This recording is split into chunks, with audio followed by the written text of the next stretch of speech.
बोल गुरुदेव महाराज की जय। सच्चे गुरु बाटे से बुढ़िया ज्ञान की, सच्चे गुरु बाटे से बुढ़िया ज्ञान की, बुढ़िया ज्ञान की, बुढ़िया ज्ञान की, बुढ़िया ज्ञान की, बुढ़िया ज्ञान की, सच्चे गुरु बाटे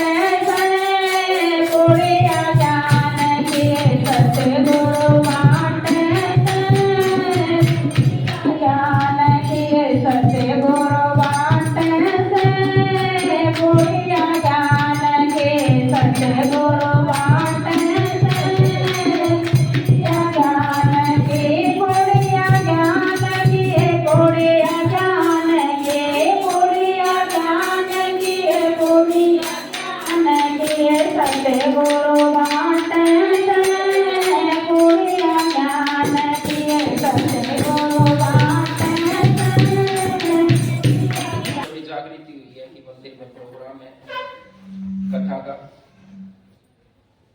ये कथा भगवान की चर्चा ये हमारे को सद्बुद्धि प्रदान करती है, क्योंकि जितना भी हम नाम लेते हैं, भगवान का नाम लेते हैं, ये हमारे को सद्बुद्धि प्रदान करते हैं।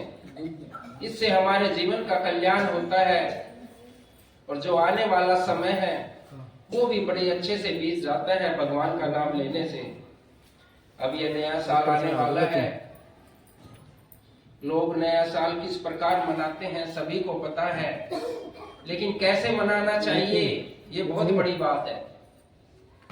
भगवान से आराधना करनी चाहिए कि जो हमारा ये साल बीता है बहुत अच्छे से गया है, इससे भी अच्छा आने वाला साल हो। उनके सामने बैठकर हवन पूजा पाठ करके उनका भोग लगा के तब नए साल की हमें शुरुआत करनी चाहिए।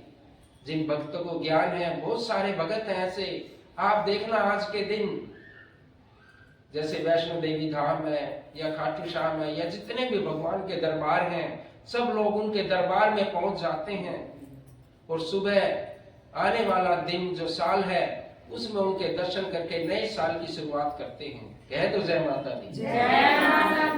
जो भगत नहीं जा सकते, आप अपने आसपास के मंदिर में जाकर भगवान के दर्शन करके उनकी आराधना करके आप अपने नए साल की शुरुआत कर सकते हैं। और जो लोग मंदिर में भी नहीं जा सकते तो अपने घर में जो मंदिर बना है वहां से भगवान की आराधना करके उनके आगे भोग लगा के उनके दर्शन करने नए साल की शुरुआत कर सकते हैं। कह दो जय माता दी।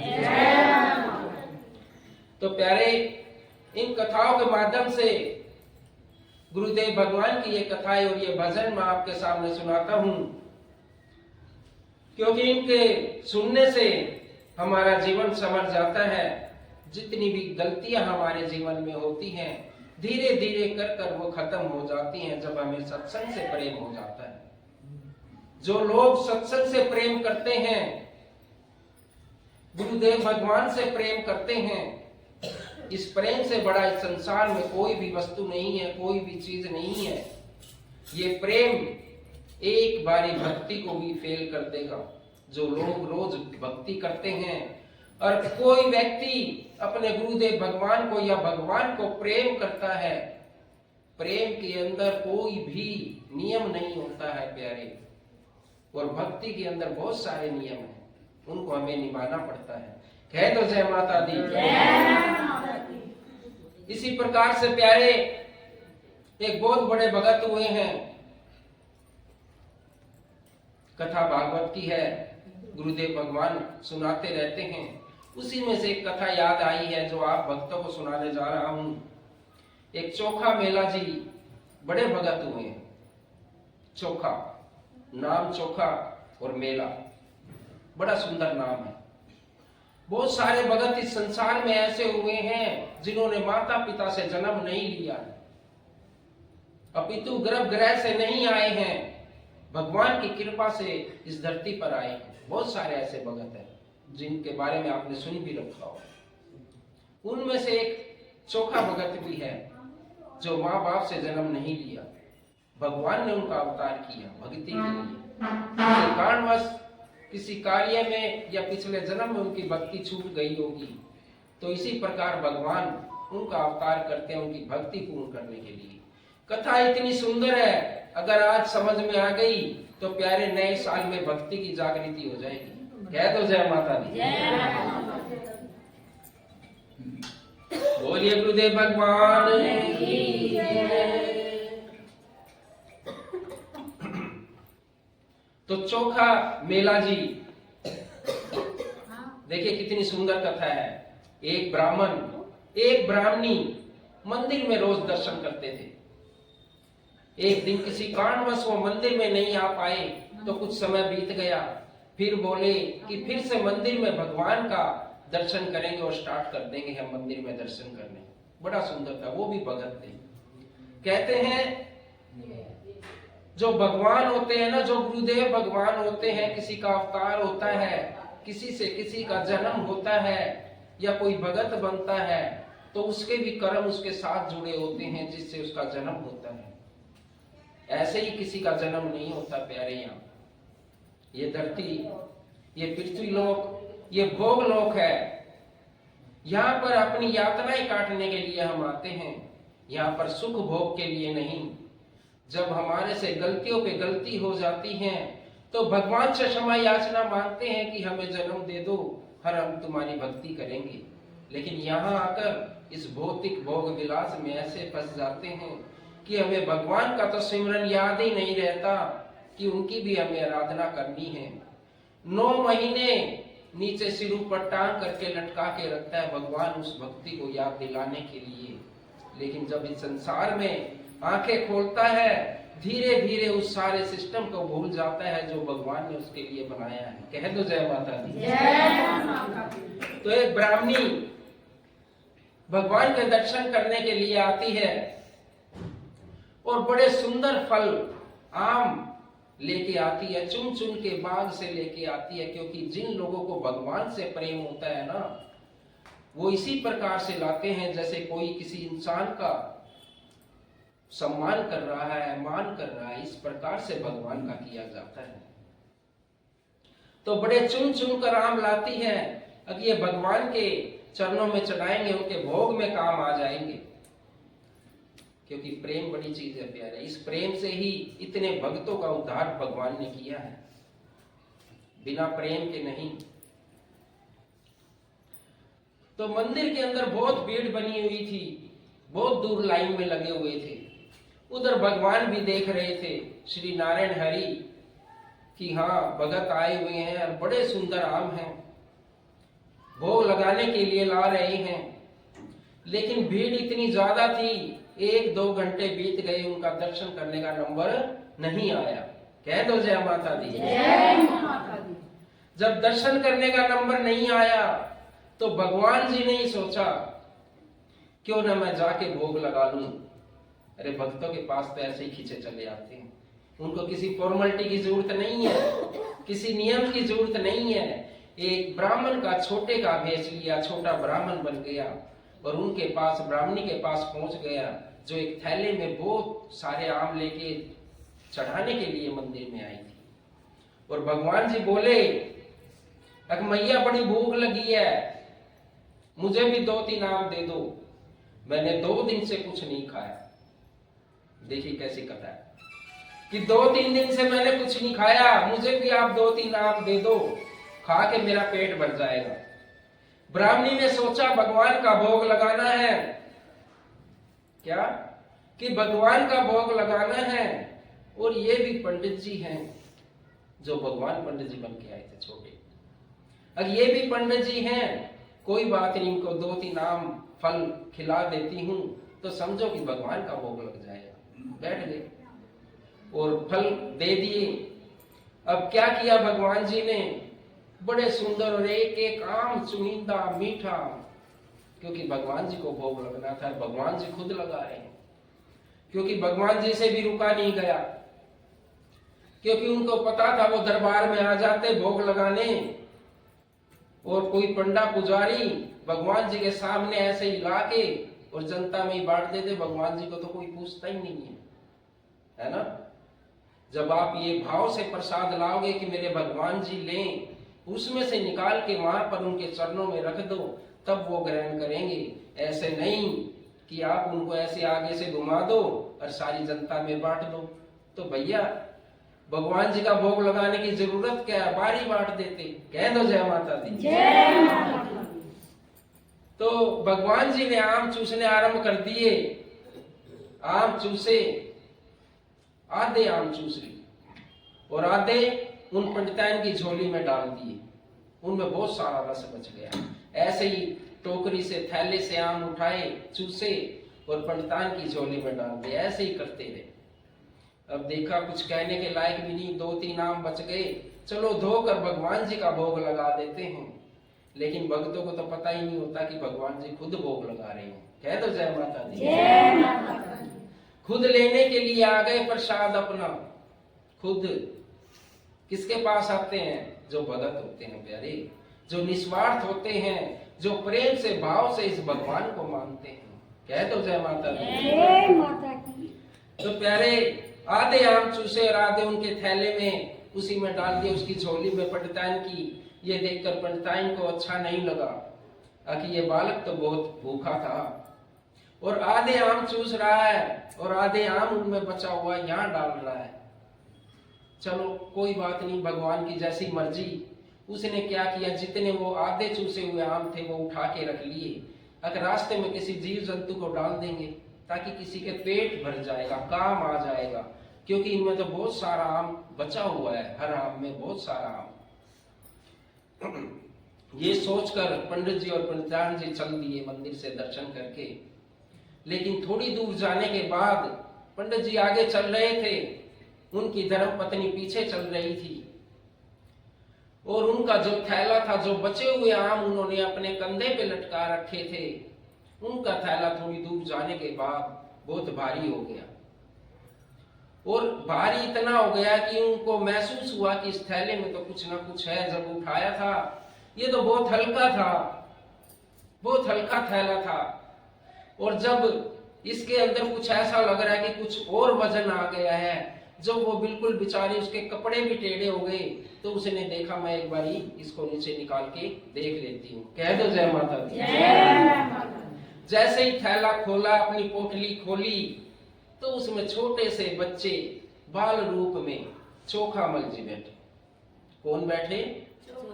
हाँ, देखिए कैसा नाम, और नाम कैसे पड़ा, ये भगवान का ही तो था।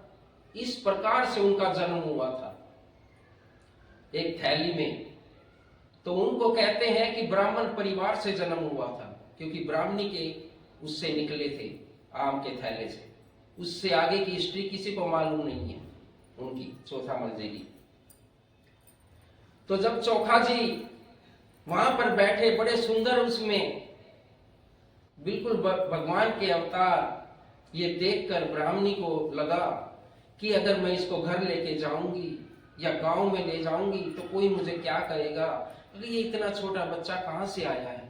तरह तरह के विचार आने लगे, मुझे कोई अच्छा नहीं बोलेगा। ये सोच विचार करके उसने निर्णय लिया कि इस बच्चे का मैं क्या करूं। और भगवान जी ने कैसे नाम रखा, क्योंकि जितने वे आम थे ना, चूस के, चोखा करके उनका, और उनकी उसमें मेल दिए, मतलब कि झोली में डाल दिए, तो इस हिसाब से उनका नाम चोखामल मेला रखा था, चोखा मेला। कह दो जय माता दी। तो जब पंडितान जी ने सोचा कि कौन, मैं किस किस को जवाब दूंगी कि ये बच्चा कहां से आया है, तो उन्होंने निर्णय ले लिया कि एक सुंदर सा वृक्ष देखा जिसकी बहुत ज्यादा छाया थी, और ज्यादा छाया होने के कारण उन्होंने सोचा इस बच्चे को यहाँ पर नीचे बिठा देती हूँ, इसी के पेड़ के नीचे छोड़ देती हूँ, जो भगवान को करना होगा कर लेंगे। ये छोड़कर और उस बच्चे को वहां पर बिठा देती है पेड़ के नीचे। वो तो बच्चा था छोटा, भगवान का अवतार था, भगवान खुद आए थे, लेकिन समझ नहीं पाते इंसान कि हमें क्या करना चाहिए। समाज को देखकर हम पीछे हटते हैं कि इस दरबार में हम किसी भजन पर नाच रहे हैं तो लोग क्या कहेंगे, लेकिन जब कहीं और नाचते हो तो आप नहीं सोचते हो कि लोग क्या कहेंगे। इस भगवान के सामने जरूर बोलते हैं, कह दो जय माता दी। जय माता दी। तो यही भाव से, विचार से उन्होंने उस बच्चे को पेड़ के नीचे रख दिया और छोड़कर चले गए। जब वहां पर कुछ लोग जा रहे थे चरमकार, मतलब जो छोटी शूद्र जाति में थे, उन्होंने उसे एक बच्चे को देख लिया, वो रो रहा था बड़ा तेज। और जब उन्होंने देखा अरे इसको कौन छोड़ गया, चलो मैं इसको उठाता हूं, तो चरमकार ने उस बच्चे को उठा लिया और उसको उठा के अपने घर ले गया। चरमकार के घर चोखा मलजी का सारा लालन पोषण हुआ, उन्होंने उसको पाला। चरमकार जी खेती करते थे, खेती। अब खेती करने लगे तो चोखामल जी भी खेती करने लगे साथ में। क्यों, जैसा बड़े करेंगे, पिता करेंगे, उसी के नाम से जानने लगे कि ये तो इसका बच्चा है चरमकार का। तो एक दिन भगवान से चोखामल जी का मन लग गया, खेत में बैठे बैठे, अरे मैं तो यहाँ खेती कर रहा हूं, मुझे तो भगवान के दर्शन करने थे, उनको भोग लगाना था, उनके बारे में विचार आने लगे, क्योंकि जन्म तो उन्हीं से हुआ था ना। तो उनके खेत में बाग था, बड़े अच्छे अच्छे फल लगे हुए थे, केले लगे हुए थे बड़े सुंदर। बहुत सारे केले तोड़े और टोकरी में भर लिए चोखामल जी ने, और टोकरी में भर के मंदिर में दर्शन करने के लिए चले गए कि मैं भगवान जी का भोग लगा के आता हूं। और ऐसे भाव विभोर हो गए कि मंदिर में जाने लगे, एक गेट पार हो गया, दूसरा हो गया, और बिल्कुल ठीक भगवान के दरबार के आगे पहुंच गए। और ये देखकर सभी पंडे पुजारी जो वहां पर थे, वो देखकर उसको बहुत डांटने लगे, अरे ये तो चरमकार का पुत्र है, मंदिर में नहीं आना चाहिए इसको, ये तो मंदिर में आके मंदिर की शुद्धता को भंग कर देगा, मंदिर का धर्म भ्रष्ट कर देगा। इस प्रकार के अनेक विचार सबके आए। उन सब ने मिलके क्या किया, चोखामल जी का पिटाई कर दी। कि गांव में सभी को पता है कि चरमकार का या छोटी जाति का कोई भी मंदिर में नहीं आएगा, इस प्रकार से गर्भ रहने, वो अशुद्ध हो जाता है, तो तुम कैसे आ गए। ये देखकर बेचारे के फटे हाल कर दिए, कपड़े फाड़ दिए, फल उसके बिखरे फिरे वहां पे। देखिए भगवान जी क्या करते हैं अपने भक्तों के साथ। प्यारे पूरी परीक्षा लेते हैं, आपका तो एक एग्जाम ले लिया, आप तो भाग जाओगे बीच में से। देखिए कैसे कैसे लेते हैं इस कथा के माध्यम से। जब चोखा मेला जी का बहुत बुरा हाल कर दिया, उसके फल बिखरे बिखरे पड़े, बड़ा उदास हो गया बेचारा, बच्चे कुचे लेकर जाने लगा। आपने भी देखा होगा पहले मंदिरों में नहीं जाने देते थे, है ना। लेकिन भैया जो छोटी जाति जिसको मानते हो या तुम मानते हो, कोई मानते हो, उसमें भी इतने उच्च विचार का व्यक्ति पैदा हो जाता है, जो उच्च कुल में उत्पन्न हुआ है उससे भी ऊंचे विचार उसके मिल जाएंगे। जाति से कोई संबंध नहीं है, भगवान का तो सिर्फ प्रेम से संबंध है। कोई भी इंसान इनको बराबर रूप से मान जाता है तो ये उसी के हो जाते हैं। ये जाति बंधन हमारे बीच में नहीं है। तो चोखामल जी को बेचारे उदास होके मंदिर से वापस जाने लगे, बहुत उदास हो गए, घर पहुंच गए, अपने अकेले बैठ गए और भगवान जी को लगे बोलने, क्या, अरे भगवान जी मैं तो आपके लिए फल लाया था, दर्शन करने आया था, और आपने तो मुझे वहां पिटवा दिया। ऐसे थोड़ी करते हैं किसी के साथ। और मैंने तो आपसे कुछ मांगा थोड़ी था, मांगने थोड़ी आया था कि आपके मंदिर से कुछ चीज उठा के ले जाऊंगा ना, मैं तो आपको देने आया था और देने के बदले भी मुझे पिटवा दिया। कह दो जय माता दी। कि देने के बदले भी मुझे पिटवा दिया, ये अच्छा नहीं किया। इस तरीके से रो रहा था।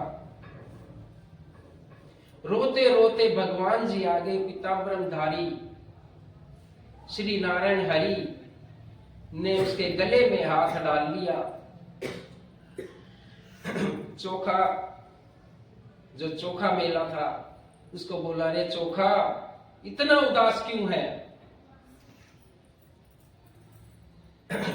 कि इतना उदास क्यों है?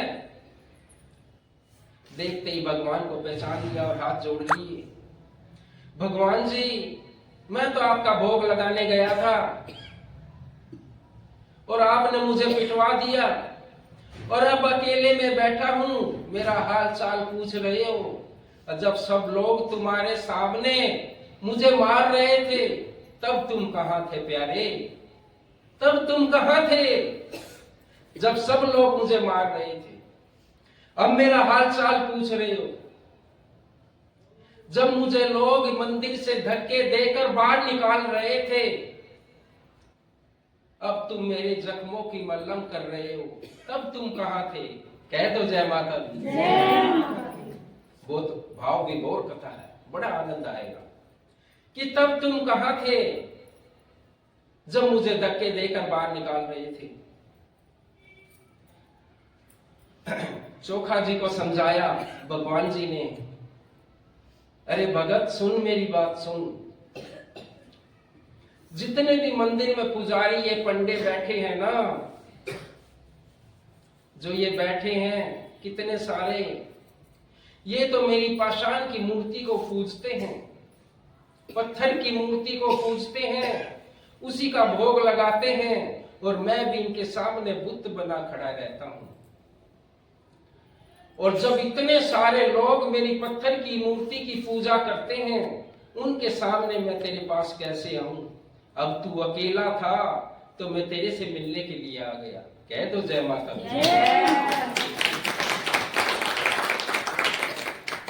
अब तू अकेला था तो मैं तुझसे मिलने के लिए आ गया हूं। अब चिंता मत कर, मैं तेरे साथ हूं। ये सोचकर बहुत सारी बातें भगवान के बीच में और चोखा जी के बीच में बहुत सारी बातें होती हैं। बाद में अब तू ऐसा कर, जो फल लाया था ना वो मुझे खिला। और चोखा जी केले छील छील कर भगवान को दे और खा लिए उन्होंने, क्योंकि भोग लगाया। जब भोग लगाया 3-4 केले खाकर नारायण हरि बोले, बस और नहीं, और ये जितने बचे हैं ना ये मेरे बांध दो, मेरी पीताम्बरी में, धोती में बांध दो इनको, मैं इनको लेके जाऊंगा। कह दो जय माता दी।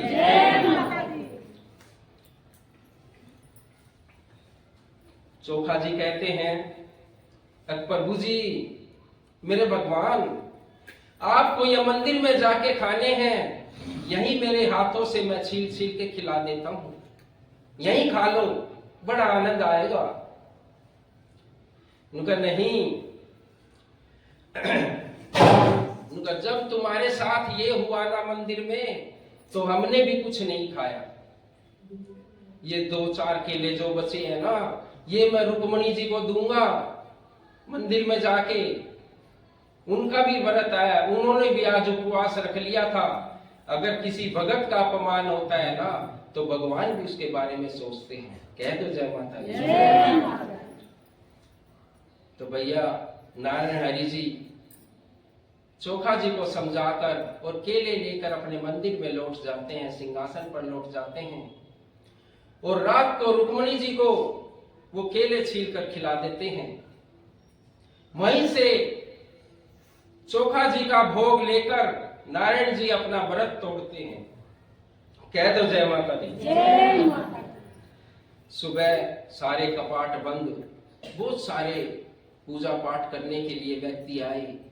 पुजारियों ने, पंडों ने मंदिर खोला तो पूरे मंदिर के अंदर केले के छिलके पड़े हुए थे, क्योंकि भगवान जी ने खिलाए थे ना।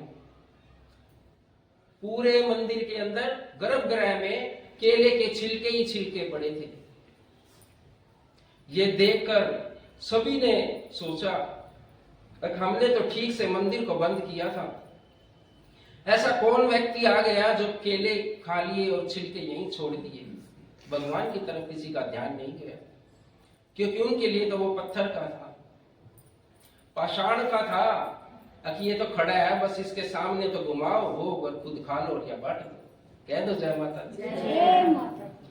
अब एक पंडित का दिमाग चला गया, पुजारी का, अरे कल वो चरमकार का लड़का आया था, छोटी जाति का, वो भी केले उठाए हुआ था, उसी ने कुछ गड़बड़ की है, उसी ने गड़बड़ की है, इस मंदिर को भ्रष्ट करने के लिए वो ही यहां पर बैठ कर केले खाकर सब छिलके फेंक गया। ये सुनकर सभी ज्ञानी पंडित पुजारी इकट्ठे हो जाते हैं और सभी ने अपनी कमर कस ली, हाथ में डंडे ले लिए और उसको ढूंढने के लिए उसके घर पे पहुंच गए। कह दो जय माता दी। जय माता दी। बेचारा बैठा हुआ था, पकड़कर उन पंडों ने फिर से एक बारी बहुत बढ़िया वाली धुनाई कर दी। कह दो जय माता दी। जय माता दी। बहुत पीटा, लेकिन अब की बार चोखामल जी समझ गए कुछ भगवान की माया है, ऐसे नहीं। और पीट पाट के सारे पंडित जी आ गए, सारी नगरी में शोर मचा दिया, रे ऐसे चरमकार का एक लड़का गर्भगृह में पहुंच गया, गंगा जल से इस मंदिर का मूर्ति का स्नान कराना पड़ेगा, भोग लगाना पड़ेगा, बहुत कुछ करना पड़ेगा, आराधना करनी पड़ेगी, तब जाके कहीं भगवान जी शुद्ध होंगे। अरे भगवान कभी अशुद्ध होते हैं क्या? ना, कभी नहीं। कह दो जय माता दी। जय माता दी। और चोखामल जी ऐसे बैठ गए हाथ जोड़कर, सोचने लगे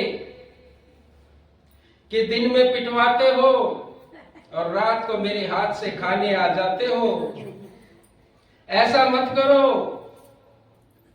ऐसा ना करो, मैं बिना पिटे ही तुम्हें खिला दूंगा। कह दो जय माता दी। जय माता दी। और बहुत सुनकर चोखामल जी फिर एक बार उदास हो जाते हैं और वो सारे पुजारी पंडित सब अपने मंदिर में आ जाते हैं। इसके साथ हमने जो किया, इससे ये समाज भी सबक ले लेगा कि कोई इस प्रकार का व्यक्ति मंदिर में ना आए। और जैसे ही सारे ज्ञानी पुजारी या पंडित जो भी मंदिर में आए, जैसे ही, और भगवान जी के कपाट ऐसे बंद हो गए, बंद हो गए, सब बाहर खड़े, कोई उनके दर्शन कर नहीं सकता, बिल्कुल बंद हो गए। बहुत खोलने की कोशिश की, नहीं खुले,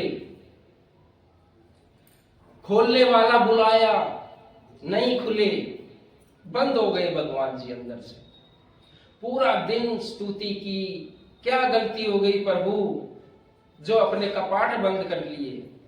शाम का समय हो गया, सुबह से शाम हो गई और भगवान जी की आवाज आती है, रुद्र आवाज, रुद्र मतलब रोने जैसी आवाज करके, कि तुमने मेरे भगत के साथ अच्छा नहीं किया, बार बार उसकी पिटाई की।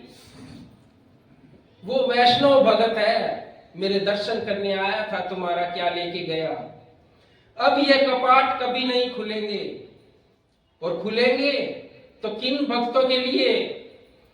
कि जो वैष्णव भगत है वो आएगा, ये दरवाजे खुल जाएंगे और फिर बंद हो जाएंगे, तुम सारे बाहर रहोगे। कह दो जय माता दी।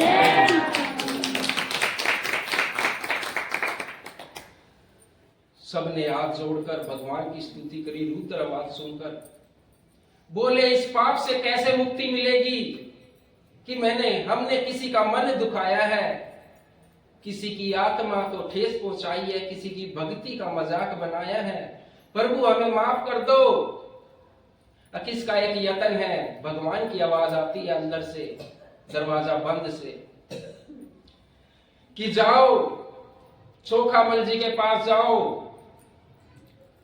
और इस प्रकार से उसको लाओ जैसे तुम मेरी साल में एक बारी झांकी निकालते हो, रथ पर बिठाकर, सजा धजा कर उसको बिठा के लाओ। कह दो जय माता दी। जय माता दी। देख लो अपने भक्तों के लिए क्या करता है, तुम्हारी सोच से भी परे है। कि उसको बिठा के लाओ, पूरे नगर में घुमाओ, रथ पर बिठाकर, जैसे मेरी झांकी निकालते हो उसी प्रकार से चोखा मेला की झांकी निकालो, तब मैं जाके कपाट खोलूंगा। ये सुनकर बड़े बड़े ज्ञानी, जितने भी मंदिर से जुड़े हुए व्यक्ति थे, बड़ा प्रोग्राम करके अगले दिन गए, पूरे नगर में चोखामल जी को एक रथ पर बिठाकर घुमाया, पूरी झांकी निकाली गई, भगवान जी से भी बड़ी झांकी निकाली गई, ताकि भगवान जी नाराज ना हो जाए। और जब मंदिर के सामने झांकी आई, अपने आप कपाट खुल गए। कह दो जय माता दी। जब अपने आप कपाट खुल गए, लोग भगवान जी के दर्शन करने आते थे, और आज भगवान जी भक्तों के दर्शन कर रहे हैं। कह दो जय माता दी। तो प्यारे, भगवान की महिमा बड़ी विचित्र है। वो आपको अकेले रहने नहीं देगा, आपका मान सम्मान भी कराएगा, तो इसी प्रकार से कराएगा। चोखा मेला जी के पास कोई नियम नहीं था, कोई धर्म नहीं था, कोई मोक्ष और मुक्ति का पात्र नहीं था। क्या था उनके पास? केवल और केवल एक प्रेम, जिससे भगवान को माना था। कह दो जय माता दी। जय माता। आप भी इस चीज को पा सकते हैं, कोई बड़ी चीज नहीं है। भगवान को पाना कठिन कार्य नहीं है, बस अपने मन के मैल को साफ कर लो। ऐसा ना सोचो कि तुम्हें कोई देख नहीं रहा है, लाखों आंखों से तुम्हें ये देख रहा है।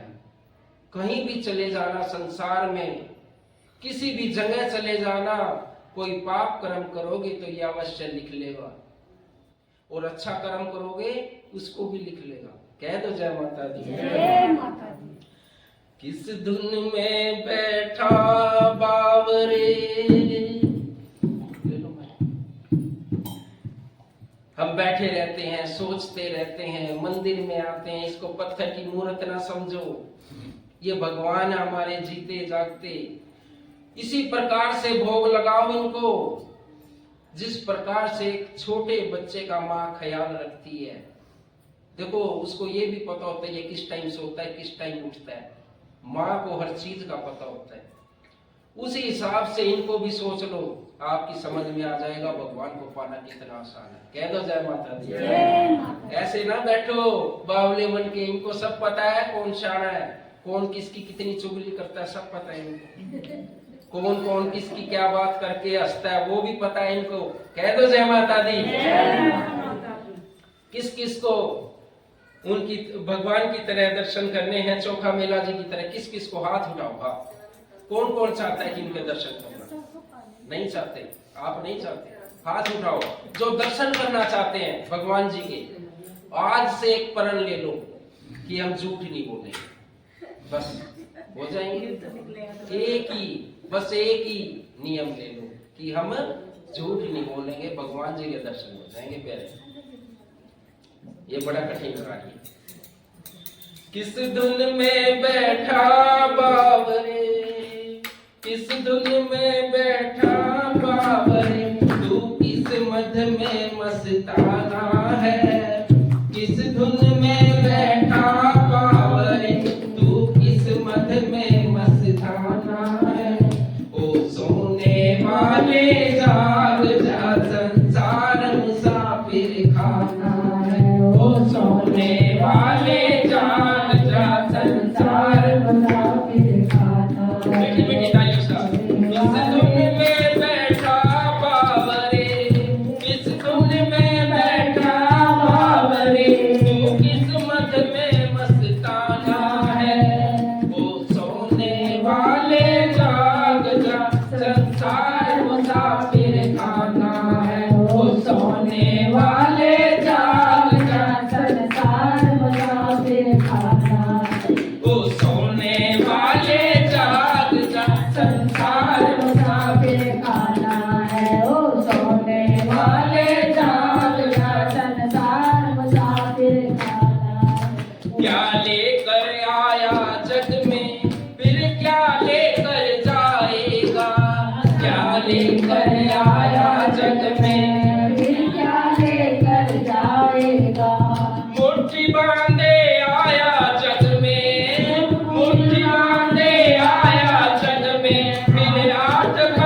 कोई आज गया, कोई कल गया, कोई चंद रोज में जाएगा, कोई चंद रोज में जाएगा, कोई आज गया, कोई कल गया, कोई चंद रोज में जाएगा। कोई आज गया, कोई कल गया, कोई चंद रोज में जाएगा। जिस घर से निकल गया पंछी, जिस घर से निकल गया पंछी, उस घर में फिर नहीं आना है। वो सोने वाले जाग जा, संसार मुसाफिर खाना है। वो सोने वाले जाग जा, संसार मुसाफिर खाना है। वो सोने वाले जाग जा, संसार मुसाफिर खाना है। ओ सोने वाले जाग जा, संसार मुसाफिर खाना है। शुद्ध मात पिता बंधु नारी धन धन यहीं रह जाएगा। शुद्ध मात पिता बंधु नारी धन धन यहीं रह जाएगा। ये चंद रोज की यारी है, ये चंद रोज की यारी है, फिर आगा कौन बेगाना है। वो सोने वाले जाग जा, संसार मुसाफिर खाना है। वो सोने वाले जाग जा, संसार मुसाफिर खाना है। वो सोने वाले जाग जा, संसार मुसाफिर खाना है। कहे गुरु पर हरि नाम जपो, फिर ऐसा समय न आएगा। कहे गुरु पर हरि नाम जपो, फिर ऐसा समय नहीं आएगा। ऐसा समय नहीं आएगा तुम्हारे इस संसार में। पर जब परेशान हो जाओगे ना, बूढ़े हो जाओगे, बीमार हो जाओगे, फिर पता क्या कहोगे भगवान, थोड़े दिन और दे दे भगवान, मैं तेरी आराधना कर लूं। फिर कुछ नहीं है प्यारे। कहे गुरुवर हरि नाम जपो, फिर ऐसा समय न आएगा। कहे गुरुवर हरि नाम जपो, फिर ऐसा समय नहीं आएगा। पाकर कंचन सी काया को, पाकर कंचन सी काया को, फिर हाथ मीच पछताया है। वो सोने वाले जाग जा, संसार मुसाफिर खाना है। वो सोने वाले जाग जा, संसार मुसाफिर खाना है। वो सोने वाले जाग जा, संसार मुसाफिर खाना है। वो सोने वाले जाग जा, संसार मुसाफिर खाना है। ओ सोने वाले जाग जा, संसार मुसाफिर खाना है। ओ सोने वाले जाग जा, संसार मुसाफिर खाना है। जितने भी प्यारे बुरे कर्म किए हैं ना हमने, जाने अनजाने में, जो जान के किए हैं, सोच समझ कर किए हैं, उनका इस संसार में कोई इलाज नहीं है। जो अनजाने में हो गए हैं उनको भगवान जी माफ करते हैं। लेकिन इसी समय से आज प्रण ले लो कि हम कोई भी गलत कार्य नहीं करेंगे अपनी लाइफ में, और औरों को भी समझाएंगे, अपने बच्चों को भी बताएंगे कि जो ये बुरा मार्ग है ना, ये एक व्यक्ति की जिंदगी खराब नहीं करता प्यारे। किसी का बच्चा, बड़े ध्यान से सुना, किसी का बच्चा खराब हो जाए, गलत संगति में चला जाए, वो एक का जीवन खराब नहीं करता, वो कईयों का करता है। अपनी माँ का करता है, अपनी बहन का करता है, अपने बाप का करता है, अपने भाई का करता है, कितनों का जीवन खराब हो जाता है एक की कुसंगति से। तो आज से ही प्रण ले लो कि इससे हमें बचे रहना है, क्योंकि भगवान जी भी है ना, तुम्हारा हिसाब किताब देख के तुम्हारा तभी वो करेंगे कि ये कैसा इंसान है। किसी के हाथ में नहीं है इससे बचना। कहते हैं लाखों तीर्थ जाके नहा ले, मिटते नहीं कभी कर्मों के काले। कितनी तीर्थ ना लेना प्यारे, कुछ नहीं होगा। कितने मंदिर में जाके घंटी बजा लेना, भगवान उसी हिसाब से आपको पुण्य और पाप का फल जरूर देंगे। लाखों तीर्थ जाके नहा ले, मिटते नहीं कभी कर्मों के काले। नेकी की मन में जोत जगा ले और जीवन में कर ले उजाले। इस दरबार में ना तो देर है ना अंधेर है, तेरे कर्मों का ये सब फेर है। ना तो देर है ना अंधेर है, तेरे कर्मों का ये सब फेर है।